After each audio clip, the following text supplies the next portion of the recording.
Sisalmi.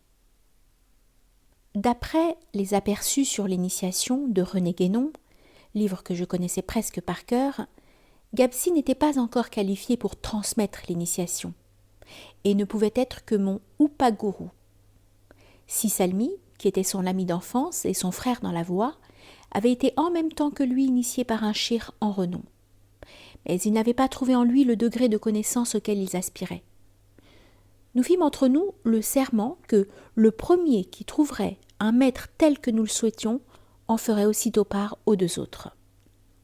Un soir, alors que j'étais occupée à faire le dhikr, on sonna à la porte. Gapsi alla ouvrir et revint avec Sisalmi. Ils s'installèrent sur le divan pour converser à voix basse. Dès que j'eus terminé mon chapelet, Sisalmi m'interrogea.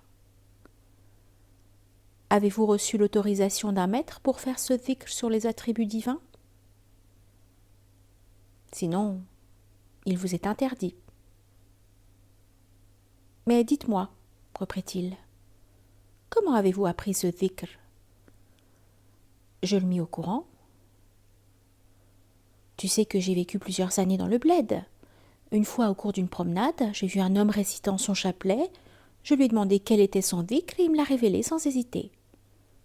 Il me connaissait. La femme du Toubib était réputée pour son amour de l'islam et des musulmans. C'est ce dhikr que tu m'as entendu faire. Mais il faut que tu saches que ces noms divins avaient produit en moi une résonance familière, évoquant le souvenir d'une chose m'ayant appartenu et que j'avais retrouvée. C'est la raison pour laquelle depuis ce jour-là je fais ce dhikr, qui me convient.